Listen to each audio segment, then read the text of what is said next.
Ассаламу алейкум туғандар, ассаламу алейкум достор, қандайсыздар? Құдайым бұйырса бүгін бисмилля деп ишке чыктым. Адаттагыдай эле. Үйдөн чыгып эле күнүгө ушул көрүнүш. Мойкага кирем, мойкадан чыгып алып, заправкага келем. Заправкага деле күнүгө эмес, 2 күн мурун ушул жерде туруп, машинага обзор, камераларга обзор кылдым эле, ошондо заправка кылдым эле. Ошондон бери 2 күн өтүптүр. Азыр деле жарым бактан ашык турат бензин. Куюп коеюн деп атам. Заправкада очередь деле жок экен. Кофе алганга чейин биротоло заправка кылып коеюн дедим. Видеонун башында эле айта кетейин, парк боюнча туугандар менин каналымды колдоп, өзүнүн колдоосун көрсөтүп келаткан ар бир чыгарылышка силерге Келечек паркын сунуштап жүрөм. Келечек паркына трудовой договор менен кошулсаңыздар болот. 300 рубль суткасына жана ошондой эле 2% парктын комиссиясы менен кошулат. Парковый самозанятый болуп кошулсар болот. 1% парктын комиссиясы менен. Мурункудай эле, эскидей эле трудовой договор албай эле парковый самозанятый болбой эле кошулсаңар болот. 4% жана 3% менен минус 15 приоритетиңерди восстановить этип берет. Жана ошондой эле парк өзүндө иштеген водительдерине путевой лист бекер берет. Экранда көрүп турган номерге WhatsApp аркылуу кайрылсаңыздар, силерге дагы толук маалымат берип кош коет. Бүгүн силерге Кудайым буйрса бир толук смена көрсөтүп берем туугандар. Бүгүн 3-күн күн. Погода пасмурный, жаан жайт 45% жаан жайт деп турат. Бирок ошого карабай мойка кылып койдум. Кече мойка кылганым эселем, машина шалтак-балтак болуп калыптыр. Анан азыр ушул жерден бир комментарий силерге экранга да коюп коем, өзүм да бир аз окуп берейин. Ушуну бир талкуу кылбайлыбы?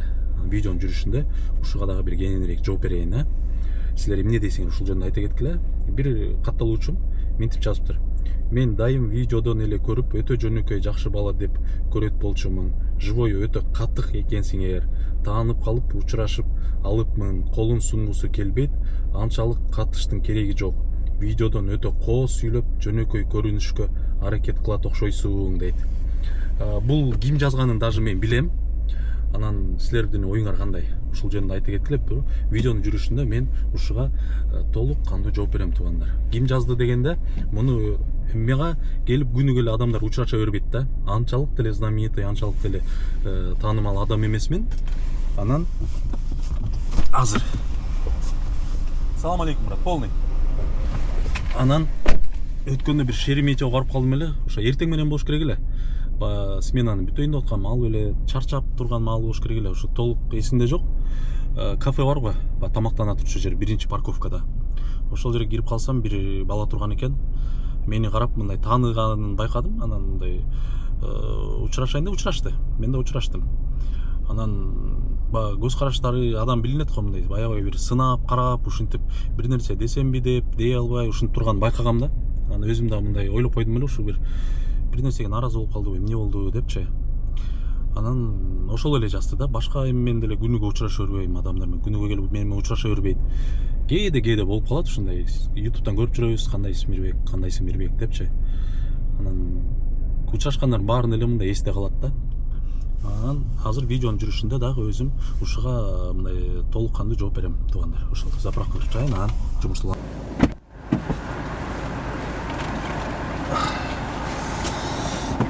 Здравствуйте.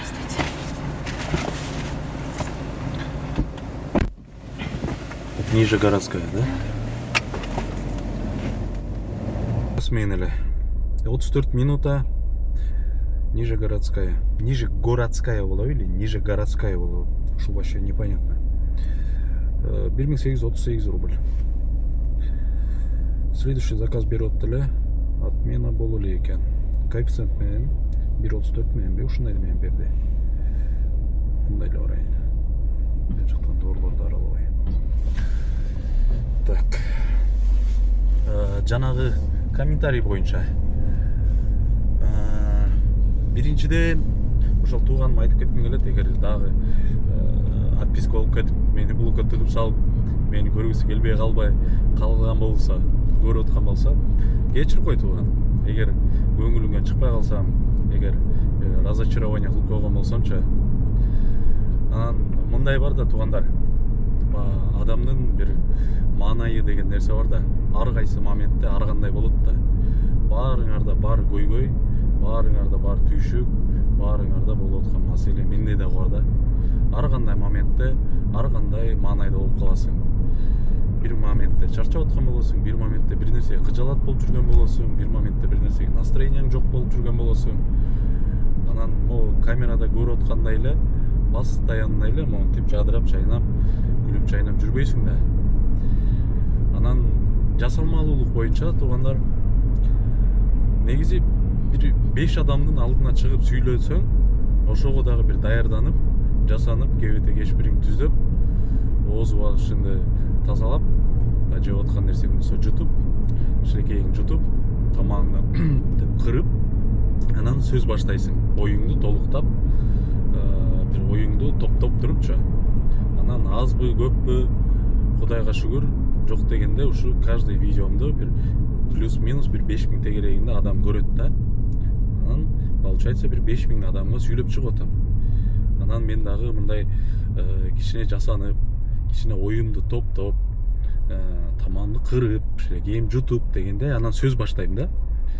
Тура калып эле, көздү ача калып эле сүйлөп баштабайм да. Элтек, бир сөгүнүп, сагынып, көчөдө жүргөндөй сүйлөбөйм да. Мен, конечно, бул камеранын алдында башкача бир образда, бир маданияттуу, бир культурный, бир жакшы адам образында сүйлөп чыгасың.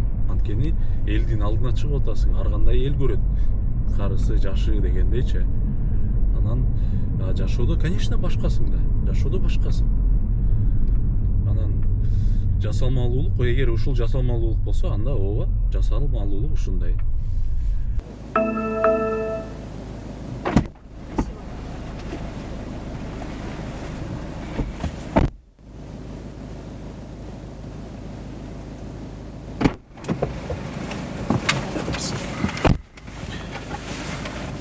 Рудновский переулок.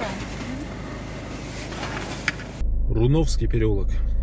1496 рубль, 19 минута. Следующий заказ түшүп атат, мен болуп кетиптир. Заказ от Раменский бульварга. Так, саат 9:25. Здравствуйте. Алло. Складочная. Да, алло. Я забыла наличные взять. Ну, не забыла. Складочная, 1465 рубль, 30 минута.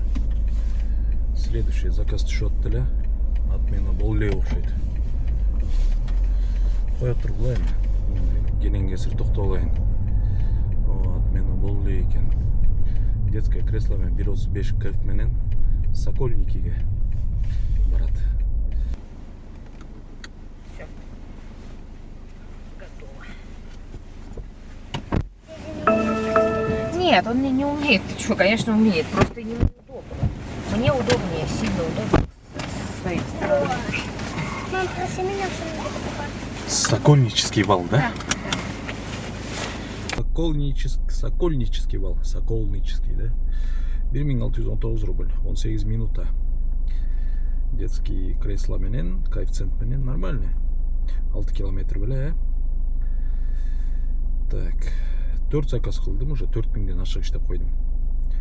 Нормально, Кудайга шүгүр пока. 2,5 саат болуп тур линия чыкканыма.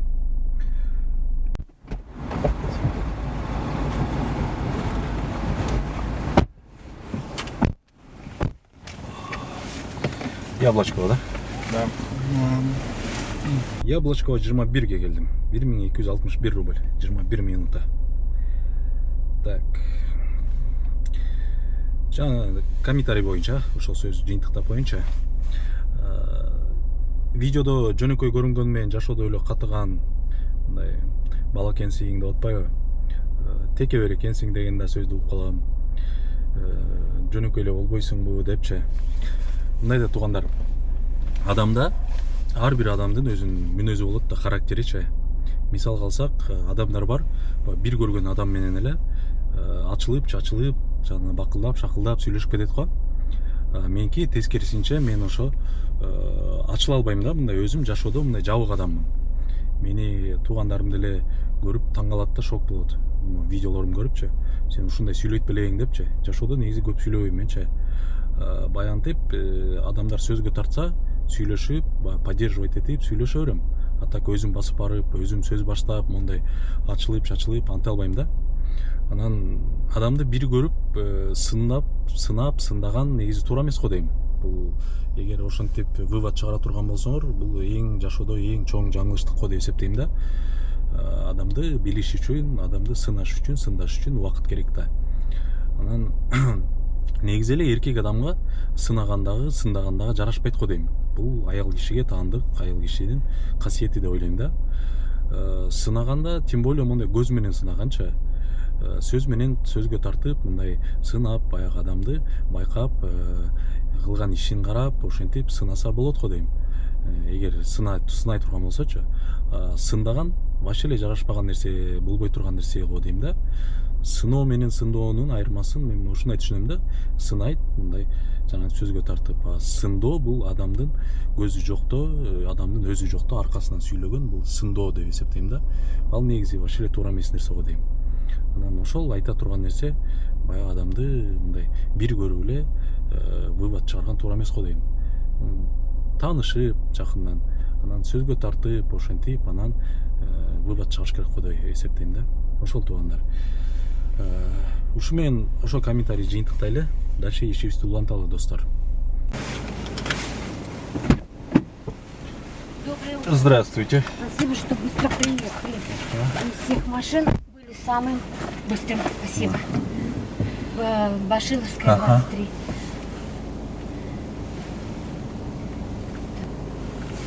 Ваши машины самые лучшие.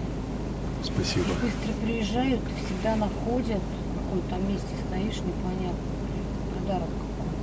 Вообще большое вам спасибо за то, что у вас есть коммерческий транспорт. У меня плохое настроение, вызываю вашу машину. Все, у меня сразу хорошее настроение. Дождик, снег, прям как вы берете, довозите, привозите.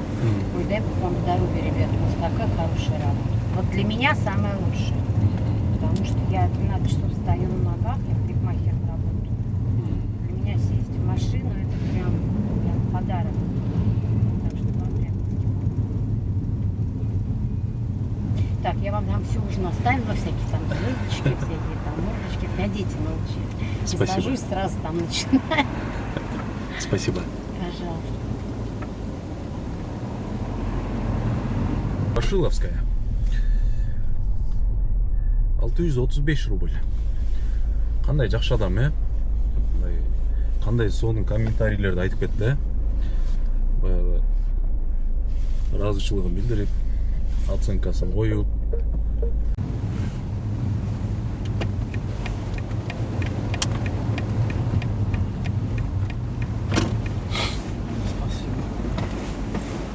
Thank you.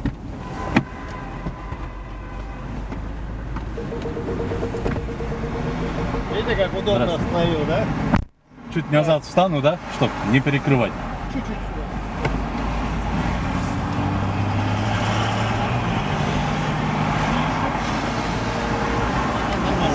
Здравствуйте. Слушай, какая тема классная, а? Да, это 2D. Первый раз такой вижу. Водительская документа машины есть? Да? Раскрою. Вообще, прям классненькие. Дефлекторы купил, тут такие плоские прям. Где такие взял? На бег? В Албрисе? Ты всех высадили, никого не Да, оставил? Так, а что у тебя еще?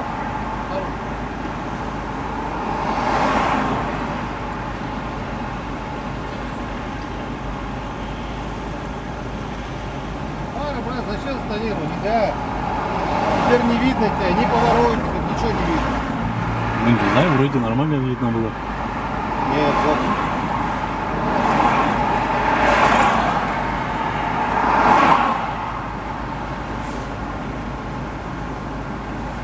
Мирбек, и Да. вот это вот ты приклеил, вот это вот крыло, Ага. тоже не от этой модели.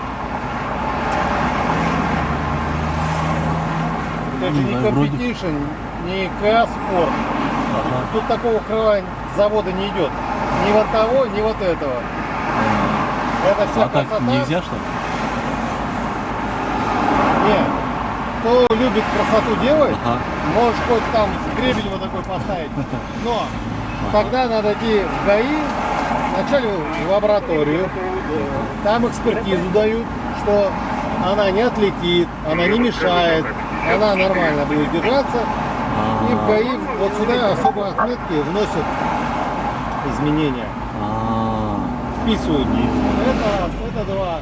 Там кто-то еще пороги делают, а там юбку спортивную делают.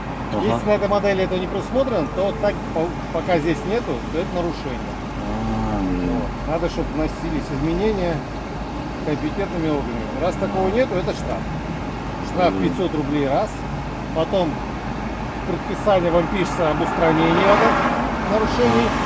И в течение 10 дней вы должны приехать к нам в батальон, замначальнику подойти и сказать: Вербек прибыл, устранил. Он эти все отклеил, машину показал и уехал. Все. Если не приехал, не показал, не устранил, через 10 дней машина снимается с учета ваша. Вот эти номера подаются в розыск, СТС в розыск, и вас вот камеры, вот эти вот поток называется, смотрят, вы едете, опять таксуешь, а это гаишник ближайший тормозят, по рации говорят.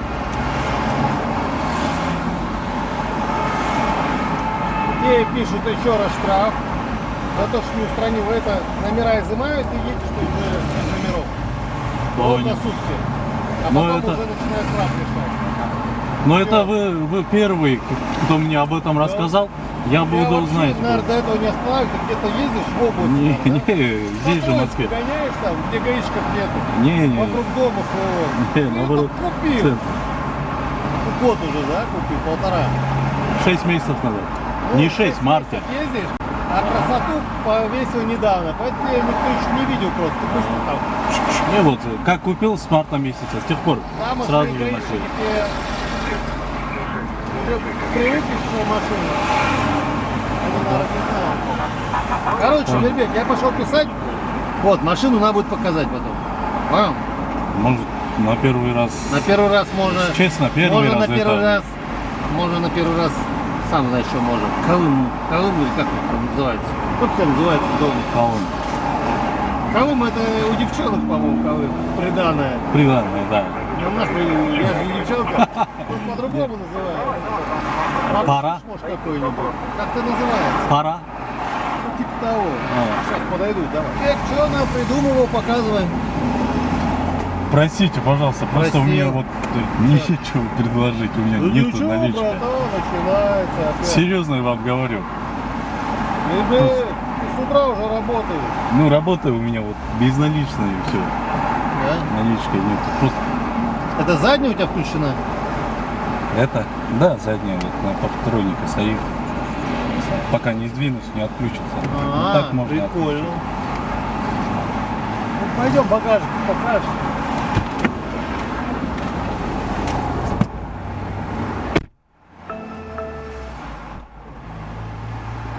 Охотный рядка 1087 рубль.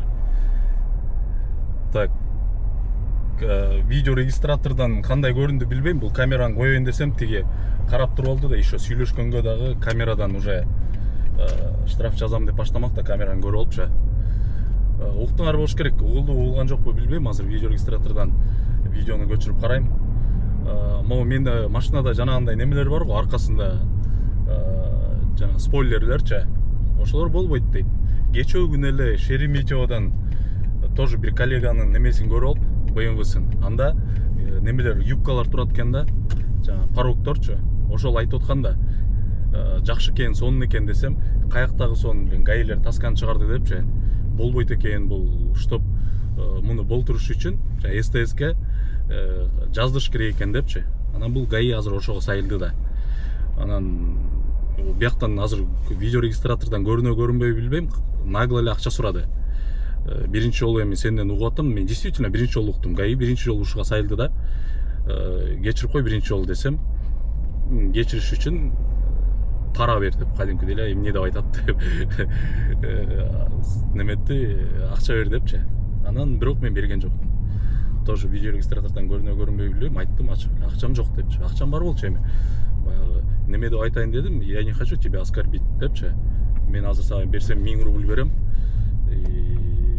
Бергим келбей эле просто как неме катары, как орысчасы кандай эле пара взятка деп дагы сайылып жүрбө сен мага депчи бербей эле коеюнчу деп айтайын деп анан просто акчам жок деп койдум. Акчам жок, бербей эле коеюнчу деп бере албайм деп. Алган жок, короче, эшикке чыктык, чыгып багажды бир сыйра көрсөтүп койчу дейт. Багажчыга барып карап, ладно эми биринчи жолу ладно кете бер деп кетирип койду. А так ошо болбойт экен буларчы. Машина заказ кыламызбы дейм. Кылып турсаңар да. Мусорду таштап келип, бердиңби сен пул? Канча болду дедиң? 3449 рубль экен. Mana utachi bering.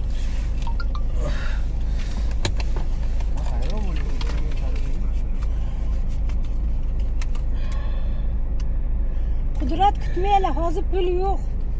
1 2 3 4 Hozir bermayman deb janjal qilib ani xotin bilan uchrashtirdim. Ular Aminani ko'raman deyapti. Kutmay turaveringlar, nima qilmaydi baribir. Ana жерде Hozir 500 berma, berdi, tashlab yuboraman. Men siz bir marta aldordimmi? 50. Qarang. Aeroport Жуковский qanchaga borasiz? Ол жактанбы? Ha. Hozir endi buni tashlaysiz. Aha. Aeroport Жуковский. Аэропорт Жуковскийге bir как минимум барып караш керек, бир 5000 болуп калат.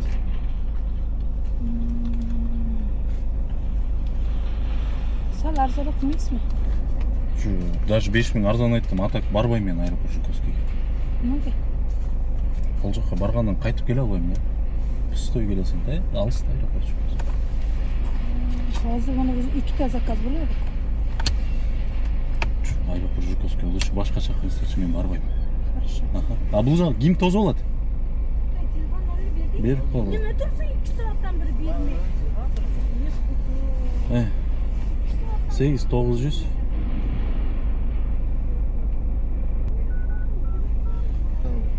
Все.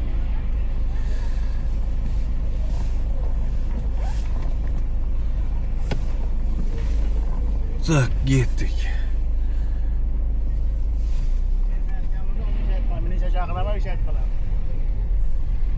Короче, достор, булар эконом чакырам деп бизнес чакырып алган окшойт.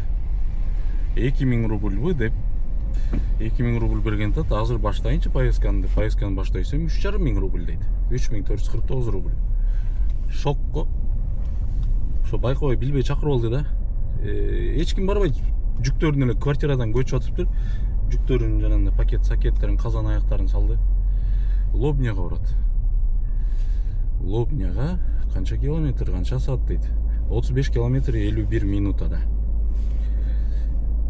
Так. Мындай чыгып кетсең 2 минут эртерээк жетесиң дейт. Мен аралап кетсем. Ошол достор, кеттик анда.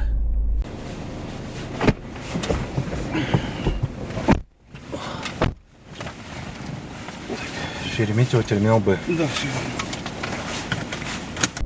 Шереметьево терминал Б'га келип калдым. 1199 рубль. Лобнядан жанагы заказды Лобняга таштап бери чыгып келатсам берип калды да. Сонун болуп кетти да. Азыр бияка шарикке келип мен очередке тура алмай калмакмын да. А так заказ менен келип калдым. Лобнядан бери. Канча 8 километр. Проводник парковкага кеткен достор.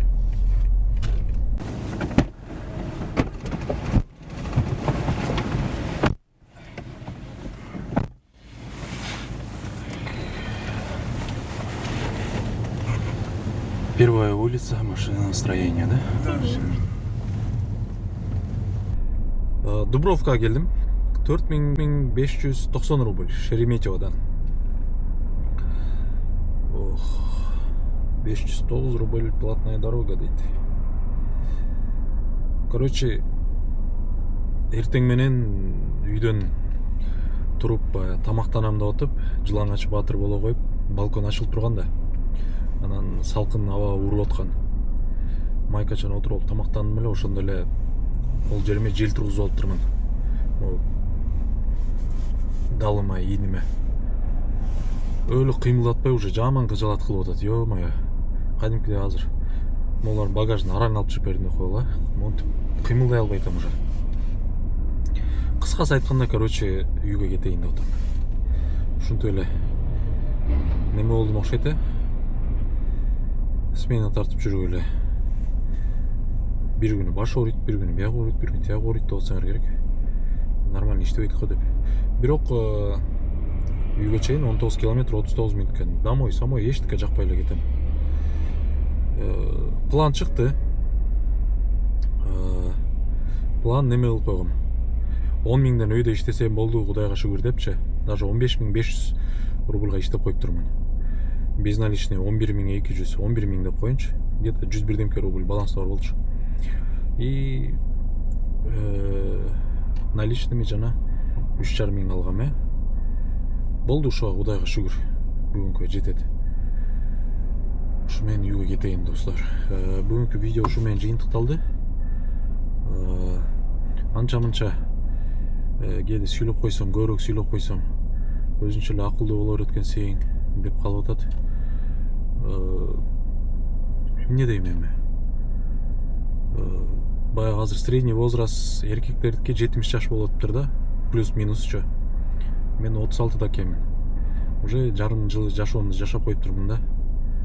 Анан акыл деле кирип калып, мындай сүйлөй турчу,